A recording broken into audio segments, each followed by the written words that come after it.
चलो बच्चों, अब ये क्वेश्चन करते हैं। क्वेश्चन क्या कह रहा है कि at t equal to 0 a particle is at the origin and has velocity 20 metre per second at an angle 37 degree above the horizontal x-axis. Okay. At t is equal to 5 second, it is at x is equal to 20 meter and y is equal to 35 meter. मतलब two dimensional motion है, right? मतलब x के long भी displace हुआ and y के long भी displace हुआ, तो टू डायमेंशनल मोशन है इसका. Okay. And at this position its velocity becomes 40 meter per second above the horizontal. ठीक है. तो इनिशियली जब वो ओरिजिन पे था तो उसकी वेलोसिटी कितनी है? 20 मीटर पर सेकेंड. कितने एंगल पे? हॉरिजॉन्टल से 37 डिग्री एंगल पे. जब वो 5 सेकेंड के बाद वो इस पोजीशन पे पहुंचता है 20 मीटर एंड 35 मीटर पे, तब उसकी वेलोसिटी कितनी हो जाती है? 40 मीटर पर सेकेंड हो जाती है. और हॉरिजॉन्टल से कितने एंगल पे हो जाता है? तो हॉरिजॉन्टल से अच्छा, velocity is this above the horizontal at an angle, इसको मेंशन कर देते हैं, at an angle 53 डिग्री. ये मिसिंग था. अब बताना क्या है? एवरेज वेलोसिटी ऑफ पार्टिकल की एवरेज वेलोसिटी क्या रही during this motion and average acceleration क्या रहा. चलिए, तो अब इस क्वेश्चन को देखते हैं टू डायमेंशनल मोशन के लिए.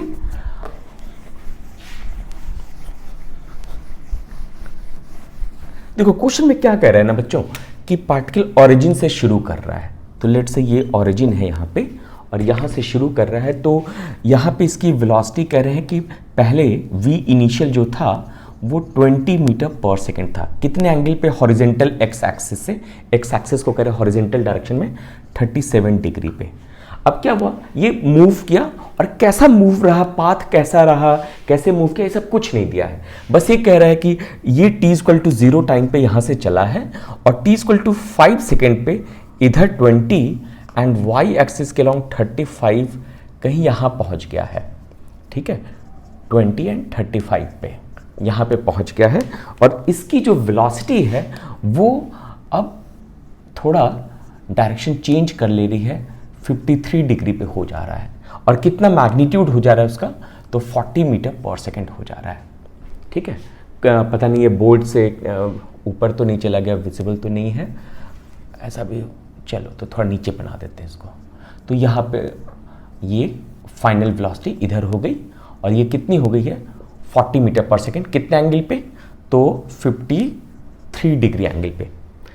तो इनिशियली ओरिजिन पे था, फाइनली वो 5 सेकेंड पे 20,35 मतलब एक्स एक्सिस के लॉन्ग 20 एंड वाई एक्सिस के लॉन्ग 35 इस पॉइंट पे पहुंच गया है. और यहाँ पे पहुंच के इसकी वेलोसिटी जो है 53 डिग्री एंगल पे 40 मीटर पर सेकेंड है. ऐसा यूनिट में ही दिया गया है. तो अब पूछा क्या गया है? एवरेज वेलोसिटी पूछा गया इस मोशन के लिए एंड एवरेज एक्सेलरेशन पूछा गया है. तो टू डायमेंशनल मोशन है. आप देखो एक्स एक्सिस के लॉन्ग भी डिस्प्लेस हुआ, वाई एक्सिस के लॉन्ग भी हुआ, वेलोसिटी भी कंपोनेंट एक्स के लॉन्ग भी आएगा, वाई के लॉन्ग भी आएगा. तो एक काम करते हैं, इसके वेलोसिटी को कंपोनेंट में ब्रेक कर लेते हैं. अब यहां पे अगर इसको हम कंपोनेंट में ब्रेक करें इनिशियल वेलोसिटी को, तो इनिशियल वेलोसिटी का जो एक्स कंपोनेंट है वो आ जाएगा 20 cos 37 एंड वाई कंपोनेंट जो होगा ये आ जाएगा इनिशियल वेलोसिटी का वाई कंपोनेंट 20 sin 37. अब cos 37 sin 37 की वैल्यू पता होनी चाहिए. तो देखो ये ट्रायंगल को आप लोगों को ध्यान रखना चाहिए. अगर एक राइट एंगल ट्रायंगल ये 37 हो, ये 90 डिग्री, तो कितना हो जाएगा? 53 डिग्री. तो ये बच्चों 3, बेस को 4 और हाइपोटेनस को 5. अब इस ट्रायंगल को अगर आप ध्यान रखते हो ना तो आप इसे किसी का भी वैल्यू निकाल सकते हो. अगर 37 डिग्री 53 डिग्री में चाहे साइन हो, कॉस हो, टैन हो, कोजेक हो, कॉस हो, कॉट हो, सब कुछ. तो साइन थीटा क्या होता है? Perpendicular upon hypotenuse. तो साइन 37 बोलेंगे तो उसके लिए परपेंडिकुलर 3 और हाइपोटेनस 5, तो 3/5.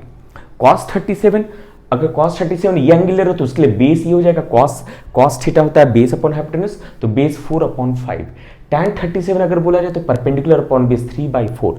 सिमिलर वे में साइन 53 डिग्री अगर बोला जाए तो अगर 53 डिग्री बोल रहे तो उसके सामने ये परपेंडिकुलर माना जाएगा, तो 4/5. cos 53 डिग्री बोला जाएगा तो इसके लिए बेस ये माना जाएगा 3/5. tan 53 डिग्री 4/3, इस टाइप से आप कुछ भी जो है साइन, टैन, कॉस, सेक सारा कुछ बता सकते हो 37 एंड 53 डिग्री के लिए। तो ये याद रखना, अगर किसी को नहीं ध्यान है तो ये याद रखना, ये एंगल भी काफ़ी फ्रीक्वेंट है, 30 degree, 45 degree, 60 degree, 90 degree, 0 degree, ये सारे तो सबको याद होते हैं, बट ये सबको नहीं याद होता, तो याद रहना चाहिए, पता होना चाहिए। तो यहाँ पे अगर हम लोग देखें तो ये कितना आ जा रहा है, ये आ जा रहा है बच्चों 20 cos 37 cos 37 cos 37, वहाँ से कितना आ रहा है 4/5, तो ये हो गया 16। और यहाँ पे अगर देखें ये वाला कंपोनेंट कितना बन गया 20 sin 37 3/5, तो ये 12 हो गया। इसी तरह अगर हम लोग इसको यहाँ पे ब्रेक करें फाइनल वेलोसिटी को x component and y component में, तो ये हो जाएगा 40 cos 53 डिग्री और ये हो जाएगा 40 sin 53 डिग्री, ठीक है। और अब इसकी वैल्यू आप चाहो तो वहाँ से देख लो, तो ये आ जाएगा 40 cos 53 degree base by hypotenuse, तो 3/5 8, तो ये 24, और ये बन जाएगा 40 एंड sin 53 डिग्री हो जाएगा 4/5, तो 8, ये हो जाएगा 32, ठीक है। चलिए ये चीज़ तो हम लोगों ने कोऑर्डिनेट है, ये पॉइंट का कोऑर्डिनेट दिया गया है, बस अब सारा हमने लिख लिया। अब क्या करें, एवरेज हम लोग को बताना है एवरेज वेलोसिटी।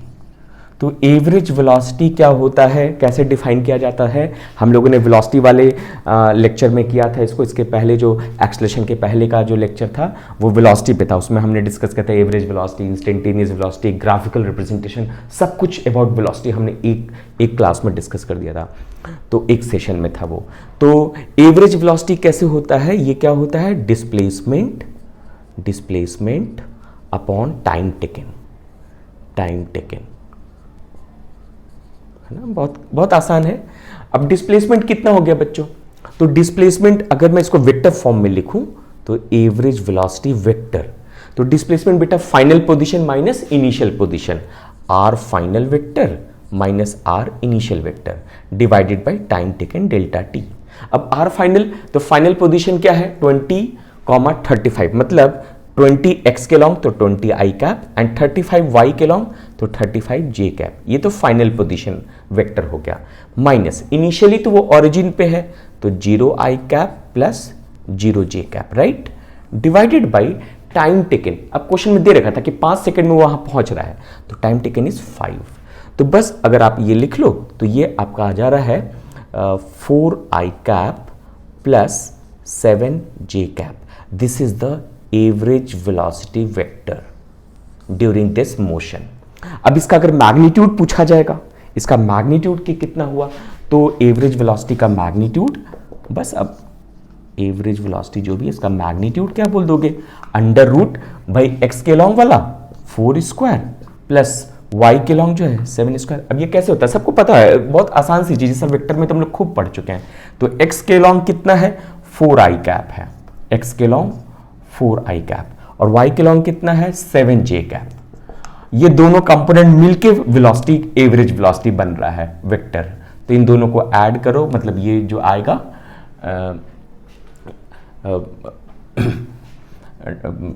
ये जो डायगोनल आ गया और ये इसका रिजल्ट मतलब बन जाएगा 4 i cap plus 7 j cap, और इसका मैग्नीट्यूड कितना हो जाएगा, ये 4 है ये 7 है, तो ये बन जाएगा under root 4 square plus 7 square, ठीक है। तो वही चीज यहां पे लिखा है, तो इसको कैलकुलेट कर दोगे कितना आ रहा है, ये 49 एंड 16, तो 49 एंड 6 55 65 अंडर रूट 65, तो करीब करीब 8 point something 8 metre per second के आसपास एवरेज वेलोसिटी की बनेगी।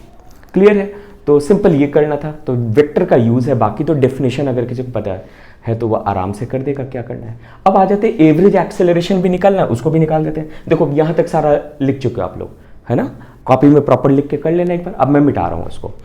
तो एवरेज एक्सेलरेशन अगर करना है तो एवरेज एक्सेलरेशन हम लोगों ने कैसे डिफाइन किया, average acceleration is change in velocity divided by time, change in velocity divided by time, average acceleration, average acceleration,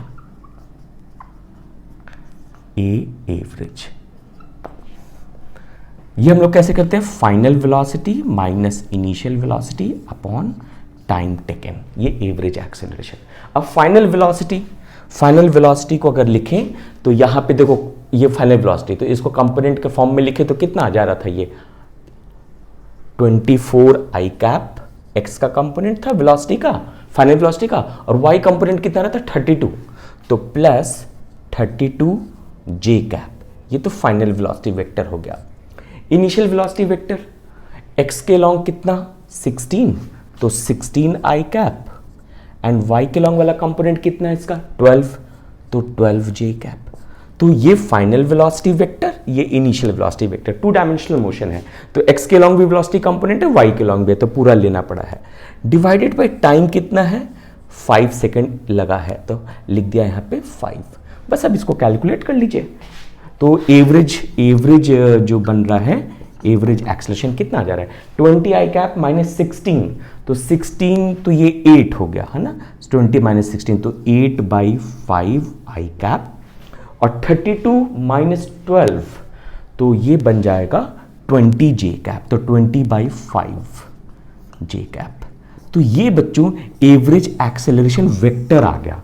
अब अगर मैग्नीट्यूड पूछा जाएगा कि इसका मैग्नीट्यूड कितना हो गया, तो आप क्या कर दोगे, इसलिए एवरेज एक्सेलरेशन वेक्टर का मैग्नीट्यूड क्या बन गया, √8/5 का स्क्वायर प्लस 20/5 का स्क्वायर। बस आप इसको कैलकुलेट कर लोगे, मीटर पर सेकंड स्क्वायर, ये आंसर हो गया। तो वेक्टर फॉर्म में अगर पूछा गया तो this is the answer, magnitude पूछा गया तो दिस इज द आंसर। ठीक है, तो इस एक क्वेश्चन में average velocity and average acceleration दोनों पूछ लिया था, तो 2 डायमेंशनल मोशन का क्वेश्चन हो गया ये। चलो अब नेक्स्ट क्वेश्चन लेते हैं।